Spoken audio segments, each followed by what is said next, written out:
भगवान परशुराम विष्णु के ऐसे अवतार थे जिन्होंने जन्म लेने के पश्चात भगवान विष्णु के बाद आने वाले अवतारों के समय भी अपना योगदान दिया। भगवान परशुराम विष्णु के छठे अवतार थे, जबकि श्री कृष्ण आठवें, किंतु उस समय भी भगवान परशुराम ने अपना योगदान दिया था।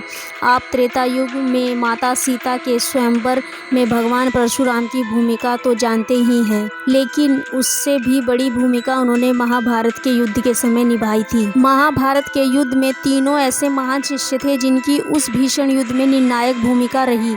आप इसका अनुमान केवल इस बात से लगा सकते हैं कि 18 दिनों तक चलते महाभारत के युद्ध में 17 दिनों तक कौरव की सेना का संचालन भगवान परशुराम के शिष्य द्वारा ही किया गया था और स्वयं भगवान श्री कृष्ण को तीनों को निहत्थे करवाकर मरवाना पड़ा था। आज हम भगवान परशुराम के महाभारत काल के योगदान तथा उनके शिष्यों के बारे में जानेंगे। महाभारत काल में भगवान परशुराम के 3 महान शिष्य हुए जिन्हें उन्होंने स्वयं अस्त्र शस्त्र की विद्या दी थी। आइए जानते हैं उन तीनों के बारे में। नंबर 3, कर्ण। कर्ण कुंती का पुत्र था और एक क्षत्रिय था, लेकिन विपरीत परिस्थितियों के कारण कुंती ने जन्म के समय ही उसका त्याग कर दिया था। इसी कारण उसका पालन पोषण एक शूद्र के घर में हुआ था। कर्ण के अंदर भी अस्त्र शस्त्रों की शिक्षा प्राप्त करके विश्व का महान योद्धा बनने की चाह थी। इसके लिए उन्होंने कई गुरुओं का चयन किया, लेकिन शूद्र पुत्र होने के कारण उनका तिरस्कार कर दिया गया। अंत में भगवान परशुराम के पास गए तथा असत्य कहा कि वह एक ब्राह्मण है। कर्ण ने ब्राह्मण की वेशभूषा धारण कर तथा भगवान परशुराम से शिक्षा प्राप्त की। एक दिन जब भगवान परशुराम को कर्ण के क्षत्रिय न होने का ज्ञान हुआ, तब उन्होंने उसे श्राप दिया कि जब उसे अपनी विद्या की सबसे ज़्यादा आवश्यकता होगी तब वह उसे भूल जाएगा। यही श्राप महाभारत के युद्ध में उसकी मृत्यु का कारण बना। और कर्ण एक सच्चा मित्र होने के साथ साथ बहुत बड़ा दानवीर भी था। स्वयं भगवान श्री कृष्ण ने इस बात की पुष्टि करते हुए कहते हैं, कर्ण से बड़ा दानवीर कोई नहीं। नंबर 2, गुरु द्रोणाचार्य। स्वयं पांडव तथा कौरव को अस्त्र शस्त्र की विद्या प्रदान करने वाले गुरु द्रोणाचार्य की शिक्षा भी भगवान परशुराम द्वारा की गई थी। उन्होंने ही गुरु द्रोणाचार्य को संपूर्ण अस्त्र शस्त्र को चलाने वाले मंत्रों का ज्ञान दिया था। इसके पश्चात ही गुरु द्रोणाचार्य ने 5 पांडव तथा कौरवों की शिक्षा प्रदान की थी।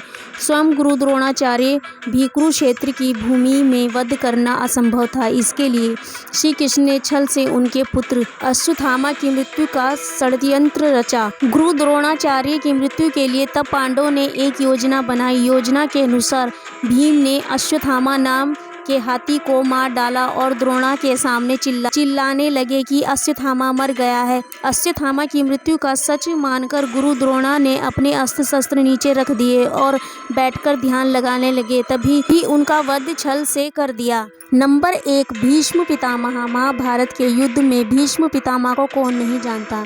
इनके पराक्रम के कारण संपूर्ण पांडव सेना दहल उठी थी। स्वयं भगवान श्री कृष्ण को उनका वध कराने के लिए शिखंडी का सहारा लेना पड़ा था।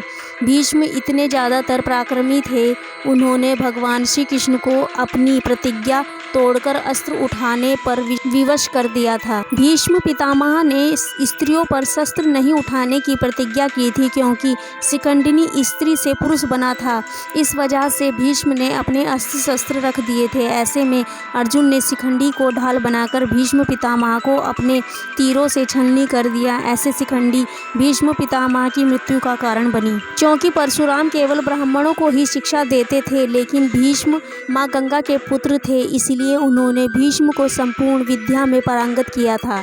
एक बार परशुराम का अपने ही शिष्य भीष्म से युद्ध हुआ था, लेकिन इसमें कोई भी परास्त नहीं हो सका था।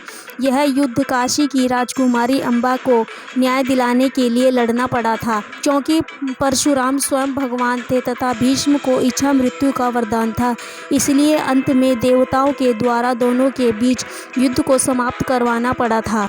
कई ऐसी पौराणिक कथाएं हैं जिनसे भगवान परशुराम के अत्यंत क्रोधित स्वभाव का पता चलता है। भगवान परशुराम के क्रोध से देवी देवता भी थरथर कांपते थे। परशुराम ने अपने बारे में कहा है, मैं बाल ब्रह्मचारी हूँ, स्वभाव से बहुत ही क्रोधी हूँ। सारा संसार जानता है कि मैं क्षत्रियों के कुल का शत्रु हूँ। मैंने अनेक बार अपनी भुजाओं के बल पर धरती के सारे राजाओं को मार डाला है और यह पृथ्वी ब्राह्मणों को दान दी है। तो दोस्तों, आप लोगों को यह हमारी रोचक जानकारी कैसी लगी प्लीज़ कमेंट करके ज़रूर बताएं और कमेंट में जय हरि विष्णु ज़रूर लिखें। और अगर आप हमारे चैनल पे न्यू हैं तो हमारे चैनल को लाइक करें, शेयर करें, सब्सक्राइब करें और हमें सपोर्ट करते रहें। सभी का दिल से धन्यवाद और अगली वीडियो में जल्दी मिलेंगे। Thank you.